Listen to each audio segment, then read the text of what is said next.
Hello and welcome to another episode of Plant Culture. In this episode we'll cover the history of medieval gardens in Spain and Portugal.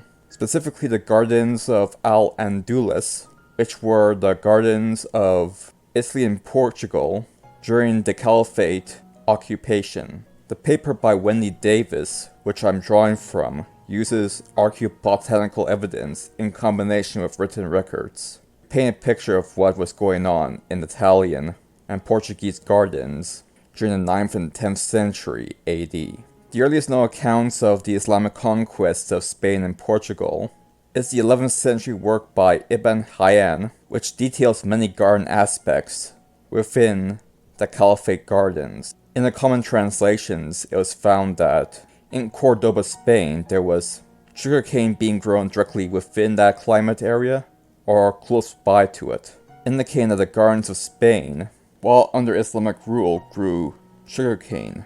If this is the case, then the Islamic conquest of Spain may be how Europe obtained the first sugarcane varieties. Within these translations, it was also mentioned there's intensive watering mechanisms and water use to make sure all the plants are watered. This was also referenced in Iberian texts during the medieval ages. Within the sites where many of these gardens were once held, they found remnants of terraces, walkways and service quarters, as well as reception rooms, and the foundations of what we would call an oriental salon.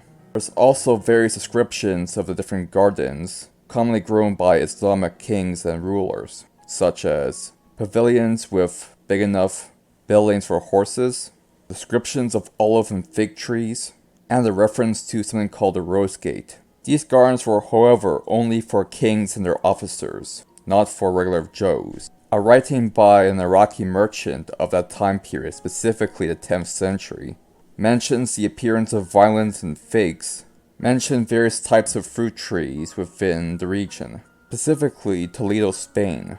Another work by an anonymous Arabic agronomist of that time period mentioned the times for planting and harvest of various types of fruit and vegetable, indicating that even under Islamic rule, gardens for food still were being grown. And various other writings regarding vegetable growing and fruit growing have also been found and translated, many of which date back to the 6th century. Now onto some more archaeobotanical evidence. Based on the archaeobotanical evidence and the other archaeological evidence, it appears that gardens were not communal but managed separately by families within this time period. This practice seems to predate and exist long after Islamic conquest of the regions of Spain. The excavators also found remnants of silos, which would be storage pits, which were small in size. Now onto the plants and produce found in the remnants. Within many of these archaeobotanical remnants, they found remnants of both naked and hulled wheat, as well as hulled barley, and in some cases rye, with rare cases of millet, which includes broomcorn millet and foxtail millet. Other writings also mention that millet was grown in the northern parts of Spain, although without specification to which species is being grown. In various texts there are references to pears, cherries, plums, figs, and occasionally mulberry being grown in orchards, as well as occasional references to nut crops like walnuts and chestnuts.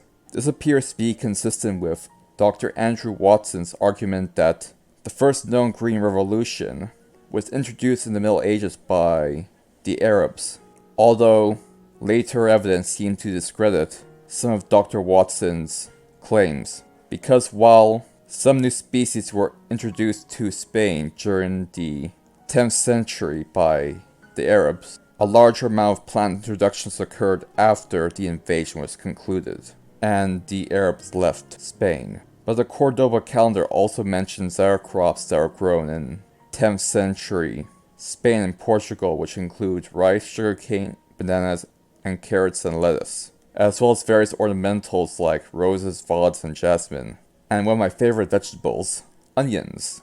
In still other archaeobotanical areas, other pits, silos, and occupation layers were found, and outside of the usual suspects, wheat, barley, rye, and oats, there were also remnants of other crops such as red pea, grass, vetch, figs, grapes, and walnuts. And during the 8th and 9th century, there were also found broad beans, grapes, vetch, lentil, grass, and red pea. They also found remnants of cherry seeds in that area as well.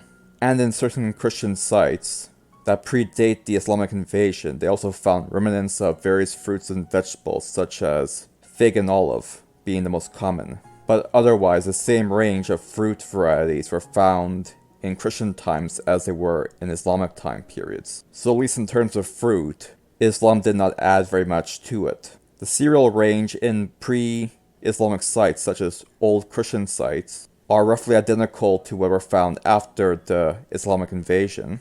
And there are very few vegetables found in both Christian and Islamic sites, although the variety increased when Islam came about within Spain, indicating that some of the vegetables were introduced during the Islamic invasion. In conclusion, based on the current archaeological and textual evidence, the Italian and Portuguese diet during the medieval time period relied less on vegetables and more on fruit and grain and legumes. And the only thing that changed between the early Christian era followed by the Islamic conquest was the range of vegetables and some of the ornamentals found within these gardens and farms. Other than that, not much else changed, garden or agriculturally wise. Well, that all covers everything. Thank you for watching. Have a good one. Thank you for watching this video. If you're watching on YouTube, please subscribe to me on BitChute for a greater variety of content, 4 videos a week. And thank you to all my subscribers on both platforms. I appreciate it.